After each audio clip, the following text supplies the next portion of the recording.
there in a hurry. You don't have to worry, 'cause baby there ain't no mountain high enough. Ain't no Bonjour à toutes, bonjour à tous et bienvenue sur TV Vendée dans votre matinale du jeudi 9 janvier. J'espère que vous allez bien. Bon courage à vous si vous apprêtez à prendre la route en direction du travail. Et soyez d'ailleurs prudents ce matin avec les pluies importantes de ces derniers jours. Il peut y avoir un peu d'inondation sur certains axes et aussi quelques branches sur la chaussée avec le vent qui a bien soufflé encore cette nuit. On salue Antoine également en régie, notre réalisateur préféré qui bien sûr nous accompagne comme tous les matins.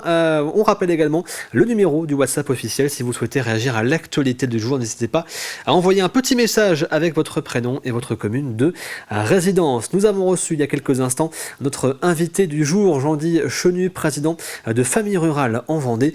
Nous avons fait un petit peu le point avec lui sur la santé de l'association et sur les différents projets qu'elle porte.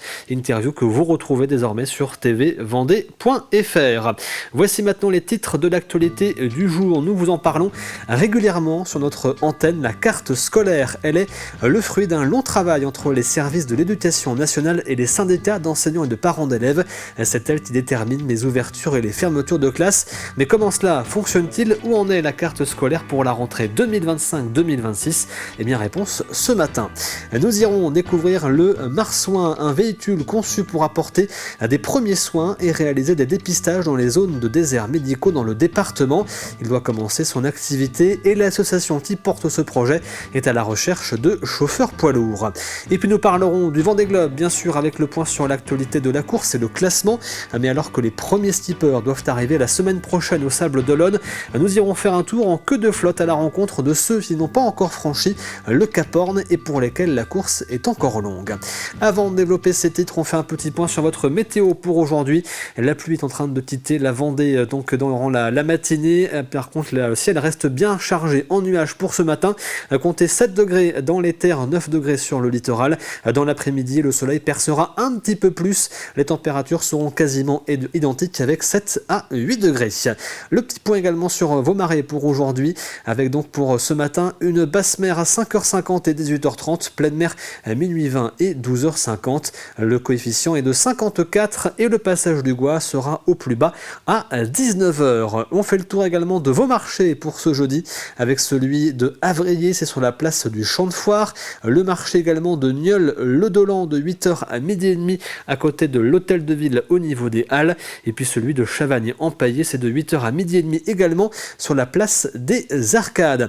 Un petit point sur vos conditions de circulation et un accident à vous indiquer sur l'un des axes qui arrive à La Roche-sur-Yon, la D948, l'axe entre le péage de Saint-Hermine et La Roche-sur-Yon, avec un accident à l'entrée donc de La Roche-sur-Yon dû apparemment à une chaussée en partie inondée. Il y a donc un bouchon assez conséquent qui est en train de se former. Soyez prudents donc si vous circulez sur cet axe ou si vous allez emprunter cet axe dans quelques instants. Et puis des zones de travaux également à vous signaler sur la départementale 2, l'axe Le Poiret Survie Palio. La route est fermée jusqu'au mois d'avril prochain pour la reconstruction d'un pont. Il y a bien sûr plusieurs déviations actuellement en place. Travaux également à l'entrée des Sables d'Olonne sur la D160 avec une circulation qui ne se fait que sur une voie dans les deux sens au niveau de l'hôpital. Et puis également une circulation alternée en place sur la départementale 137, l'axe Chantonnay-Saint-Hermine. Et en ce jeudi, nous fêtons les Alix, mais aussi les Alexia, les Marcy et les Pauline. Bonne fête donc à toutes et un clin d'œil particulier à Alix Lanos, notre journaliste ici sur TV Vendée, à qui nous souhaitons également une très bonne fête ce matin. On passe maintenant à l'actualité du jour. Voici le journal.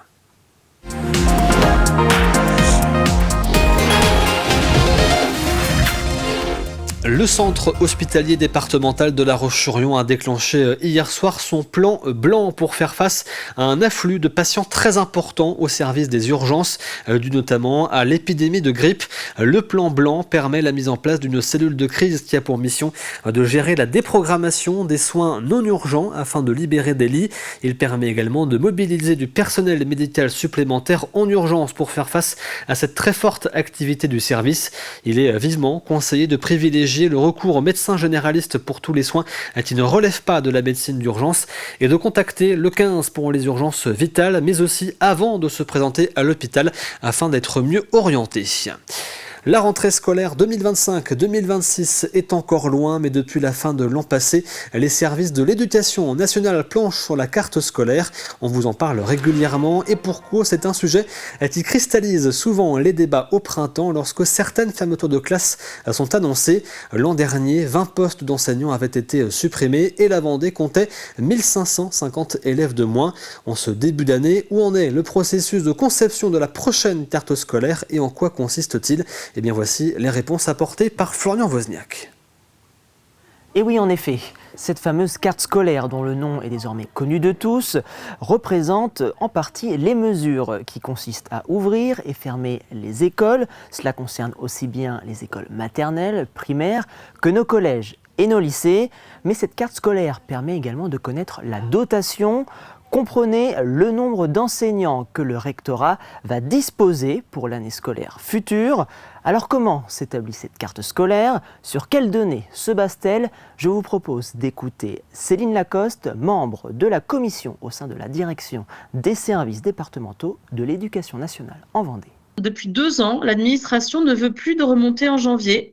Donc, on change complètement de paradigme puisqu'on va se baser sur les remontées qu'on avait pour le ministère, donc les remontées de début novembre, pour décider de la rentrée de septembre, donc 10 mois plus tard. Vous l'avez donc compris, le processus de la carte scolaire prend plusieurs mois avant d'aboutir normalement à une ébauche sur le début du mois de février. Problème cette année, aucun budget n'a été validé et cela gèle les discussions. Normalement, on avait un calendrier, on avait un groupe de travail qui devait se tenir ce vendredi, le 10, et une phase de carte, donc une commission qui devait se tenir le 28 janvier.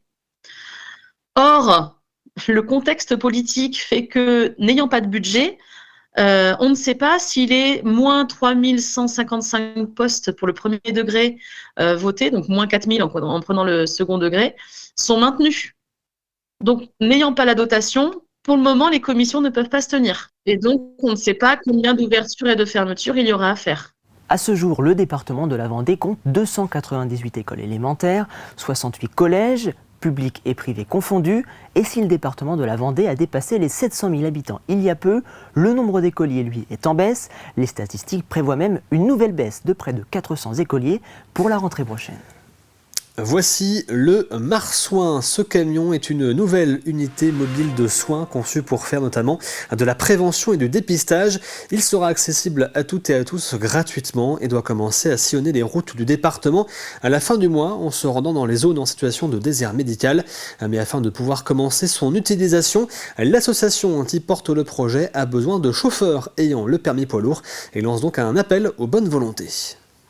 On va s'installer sur la place publique, on peut s'installer à côté de structures, des maisons de quartier, des associations, pour établir des dépistages alors de tout type. Ça peut être dépistage visuel, auditif, dentaire, des check-up santé, santé de la femme. Enfin, c'est assez vaste en fonction des professionnels de santé qu'on va trouver sur le territoire. J'ai de nombreux professionnels de santé qui se sont mobilisés, j'ai des accueillants et par contre il me manque des chauffeurs poids lourds puisqu'en fait c'est un camion de 12 tonnes, c'est un ancien camion de la médecine du travail et donc il me faut des chauffeurs puisque sans chauffeur on ne peut pas déplacer le camion. Donc il faut avoir le permis C, un permis poids lourd, et puis être disponible en journée. Donc généralement les actions se déroulent du lundi au vendredi, plutôt en journée. Une action ça dure entre 2 et 3 heures. Donc forcément pour le chauffeur ça va durer un peu plus longtemps puisqu'il va falloir déplacer le camion de notre lieu de dépôt jusqu'au lieu d'action puis après revenir, quoi. Donc on va compter une demi-journée par action. Au printemps dernier, 4 vases de Sèvres installés au Jardin du Maine à Luçon avaient été vandalisés à plusieurs reprises. Un acte qui avait surpris tout le monde dans la commune. Ce type de vase est particulièrement réputé et recherché à travers le monde. Ils sont présents à Luçon depuis plus de 100 ans. Leur restauration par des artisans locaux vient d'être lancée. La ville de Luçon ne s'était jamais posé la question de savoir si ces vases pouvaient être vandalisables. Vous savez qu'à Luçon, il y a très peu d'événements de ce genre et on a tous été bien évidemment surpris par ces actes qui ont eu lieu par 2 fois en plus. C'est-à-dire que les vandales sont revenus une deuxième fois pour pouvoir abîmer à nouveau le reste des vases. Donc la question de les reconsidérer à neuf s'est posée. Mais c'est vrai que pour des questions de de transmission, nous avons préféré partir sur une restauration. Et afin de financer cette restauration, la municipalité et la Fondation du patrimoine se sont associés pour lancer un appel aux dons via le site de la Fondation, une opération d'environ 10 000 €. La Fondation du patrimoine, je devrais dire, elle revient à Luçon, puisque nous sommes partis de Luçon il y a peu de temps avec la restauration du magnifique kiosque du Jardin du Maine. Et donc le maire a évidemment naturellement eu recours à nous quand il s'est retrouvé avec ces 4 magnifiques vases de sèvres cassés. On sollicite la population de Luçon d'apporter son concours à la restauration de ces vases. Et donc on s'est engagé ce matin à en financer donc 50%. Le coût est un peu plus de 10 000 €. Alors c'est vrai que on pourrait considérer ça comme de petites opérations patrimoniales. C'est l'ADN de la Fondation du patrimoine de participer à la restauration du petit patrimoine non protégé. Et c'était le cas ici. Alors que les 3 premiers du Vendée Globe sont attendus la semaine prochaine au Sables d'Olonne, à savoir Charlie Dalin, Johan Richomme et Sébastien Simon. Pour d'autres, la ligne d'arrivée est encore loin, très loin. En queue de flotte, certains n'ont pas encore franchi le Cap Horn. Un petit point de situation sur ces skippers qui n'ont désormais qu'un seul objectif, rejoindre la Vendée dans les temps. Reportage d'Alexandre Lenaour. Ils sont certes loin, certes décrochés parfois à plus de 8000 milles du leader Charlie Dalin, certes, mais ils ne lâchent rien. Derrière, avec le Cap Horn en ligne de mire, ils sont 6 à toujours batailler au milieu du Pacifique. Du Suisse-allemand Oliver Heer en 30e position au 35e et dernier skipper, le Belge Denis Van Winberg. Les 3 grands objectifs des 2 semaines à venir, c'est quand même aller près du nord de la zone d'exclusion antarctique. Puis se retrouver à la longitude du point Nemo et puis passer le Cap Horn. Et n'allez pas imaginer qu'au vu de leur position, les skippers se tournent les pouces. Le long de la zone des glaces, le niveau de vigilance est remonté d'un cran car pour la 2e fois dans cette édition, les skippers ont aperçu des icebergs. C'était le cas d'Oliver Heer hier encore mercredi. Quite scary to be fair, but my radar did the job and it gave me an alarm. But yeah, pretty scary thought. Entre manœuvres et réparations, à l'arrière aussi, la compétition offre son lot de fatigue physique. Le chinois Jing Kun-Su se bat par exemple depuis de longues semaines avec d'intenses douleurs à l'épaule. Fatigue physique, mais aussi usure mentale, comme l'ont exprimé Manuel Cousin ou Antoine Cornic ces dernières heures. Petit coup de mou. Là, j'ai un petit coup de mou, j'ai froid, j'ai empanné, sortir des voiles, machin, tout ça. Je suis trempé de sueur, donc je suis gelé. Du coup, j'ai un coup de mou. Voilà, c'était pour vous dire que de temps en temps, à mon avis, comme tout le monde, là j'ai un coup de mou. Et voilà, mais ça va passer. Écoute, j'embrasse la mer pour vous. Et si la solitude prend parfois le dessus dans les airs froids du sud, ce sentiment est par instants rompu par certaines rencontres inattendues, à l'image de Fabrice Amédéo qui a croisé la route de Dauphin Sablier en début de semaine. Des cétacés dont le nom rappelle aussi que le temps, lui, continue de s'égrener. Tous doivent désormais s'attacher à un objectif, rallier les Sables d'Olonne avant le 117e jour de course, soit d'ici le 7 mars prochain, date de fermeture de la ligne d'arrivée de cette 10e édition. Et donc les premières arrivées du Vendée Globe auront lieu la semaine prochaine, le 14 ou le 15 janvier en ce qui concerne les 2 premiers.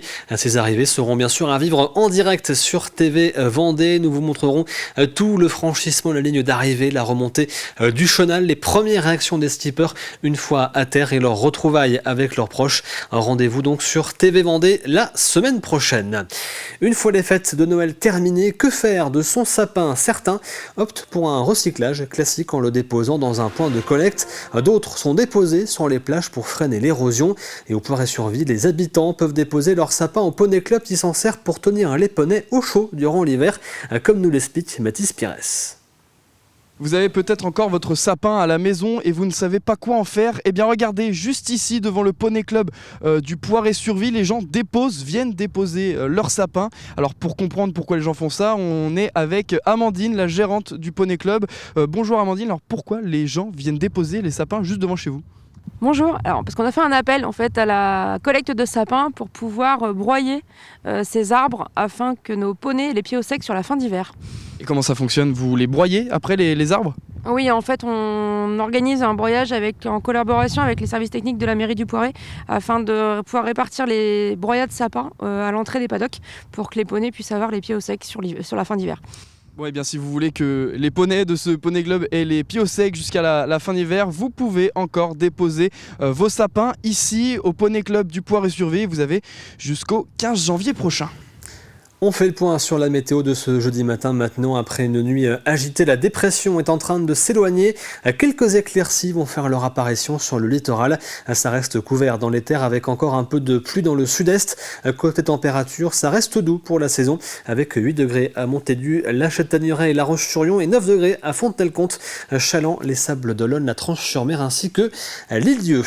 C'est la fin de ce journal. On passe maintenant à l'actualité du Vendée Globe. Voici le journal du Vendée Globe.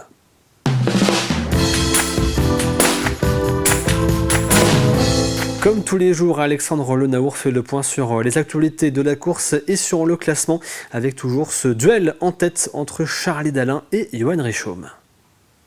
L'association vendéenne des constructeurs de maisons vous présente le journal du Vendée Globe.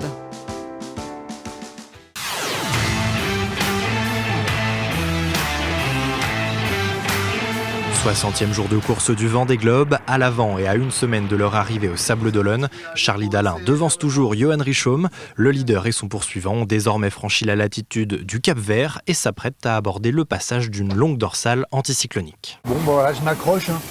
Et je vois bien la distance qui augmente avec Charlie. C'est voilà, c'est pas très agréable à vivre, mais c'est comme ça. C'est les avantages et les inconvénients de nos deux designs qui sont très différents. J'ai l'intention de pousser au maximum, mais aussi de ne pas faire de bêtises. Ça ne sert à rien d'aller tout ruiner maintenant, après autant de travail et puis de beaux résultats. Donc voilà. Tandis que Sébastien Simon, toujours 3e, est sorti du poteau noir et poursuit son option ouest. Derrière, la bagarre continue au large des côtes brésiliennes. Le groupe de 5, parti à l'ouest et guidé par Jérémy Bayou, semble pour l'heure avoir pris le meilleur sur le duo plus à l'est, composé de Nicolas Luneven et Paul Meillat. Comme on voit depuis quelques jours que la météo est quand même très différente des modèles, je me dis que c'est pas perdu et de toute façon, même si c'était perdu, c'est-à-dire qu'il passait devant, j'espère que ce sera pareil d'Ivitoire et si on se retrouve pas trop loin à l'équateur, voilà, il n'y a rien qui est fini, il y a le poteau noir, etc. derrière. Donc dans un coin de ma tête, je me suis déjà dit que en gros, s'il passait, c'était pas très très grave. L'important c'est qu'on reste groupé, qu'on puisse jouer des coups en fait. C'est surtout ça, qu'on puisse jouer des coups jusqu'à la fin et ça c'est quand même super. À la pointe du continent sud-américain, le trafic reste dense au passage du 3e et dernier grand cap de la course. Devinez où on est.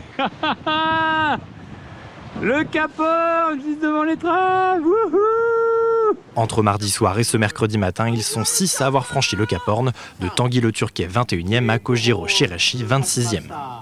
Désormais de retour dans l'Atlantique, le petit groupe de néo-caporniers va devoir rapidement se projeter sur la suite à une nouvelle dépression qui va déferler à la pointe sud du continent dans moins de 24 heures.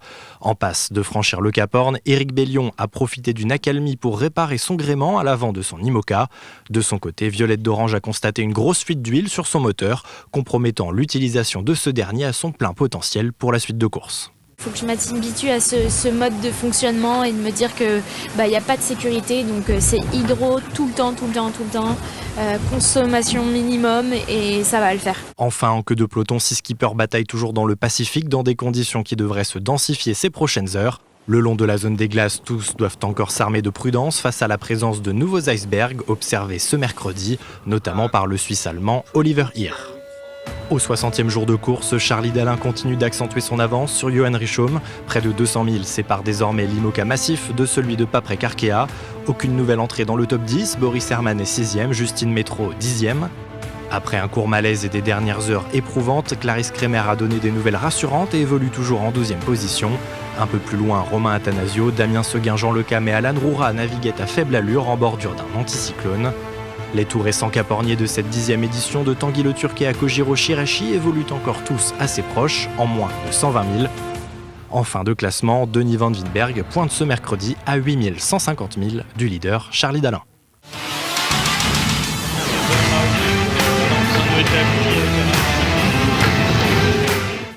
TV, le journal du Vendée Globe par l'Association vendéenne des constructeurs de maisons. Et ce matin, pas de changement en ce qui concerne donc le classement pour l'instant de ce 10e Vendée Globe. Je vous rappelle que les arrivées de la semaine prochaine seront bien sûr à vivre en direct sur TV Vendée. On passe maintenant au coup de pouce aux assos.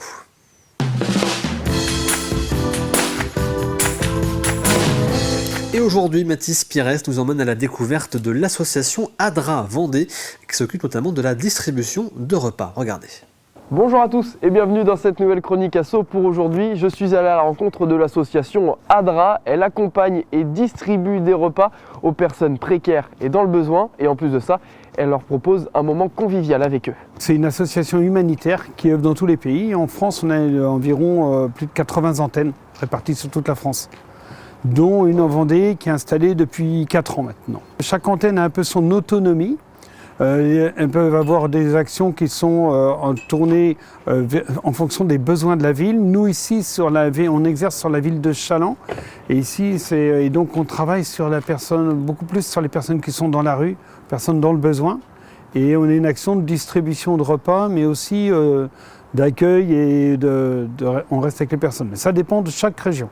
Une fois par mois, l'association vient se restaurer ici à la Banque alimentaire de La Roche-sur-Yon pour faire son stock d'aliments et pouvoir proposer des repas le dimanche midi à ceux qui en ont besoin. Aujourd'hui, nous avons pu récupérer ces denrées parce que, comme les brioches, par exemple, c'est pour donner au petit déjeuner à tous ces nécessiteux en Vendée, à Chaland plus précisément. On a des galettes, donc c'est pour passer un moment avec eux au petit déjeuner, le café, le chocolat, d'après les demandes. Et ici aussi nous avons du lait, les produits secs comme les pâtes. Parce que nous aussi, au niveau de l'association, nous faisons les repas, nous cuisinons les repas grâce à tous ces produits que nous récoltons ici à la Banque alimentaire. Nous, on se réunit chaque dimanche à Chaland et chaque groupe réalise le repas. Donc on vient une fois par mois récupérer ces denrées. Nous sommes une vingtaine en ce moment.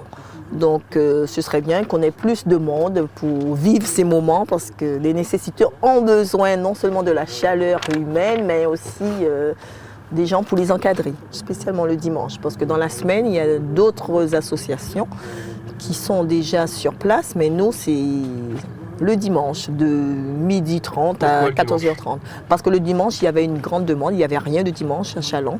Donc d'où notre présence. Alors si vous êtes intéressé et vous voulez rejoindre l'association, je vous mets un lien juste en bas de votre écran. La chronique asso est maintenant terminée et moi je vous dis à la semaine prochaine. Merci Mathis Pires et merci pour cette découverte de l'association ADRA Vendée. Voici maintenant l'extrait du jour.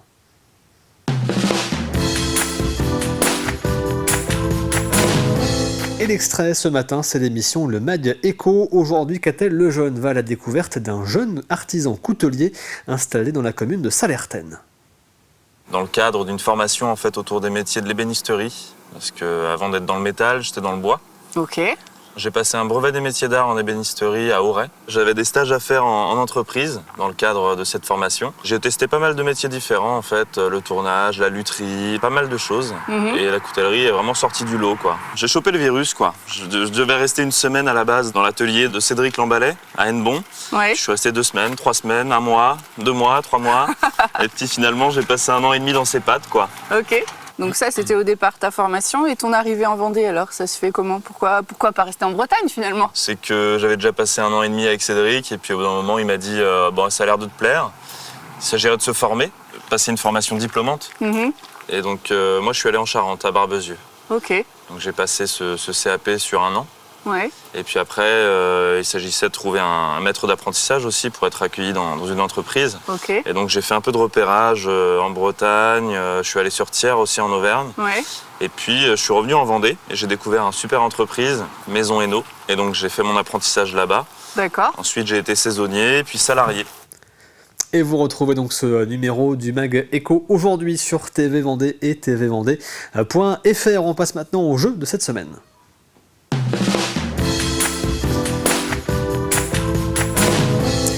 Et dans le jeu à gagner cette semaine, 2 places pour le Cinéville de La Roche-sur-Yon. Et voici la question donc de la semaine, question un petit peu histoire. Quelle duchesse a fait de l'abbaye de Nieul-sur-Lotise une abbaye royale?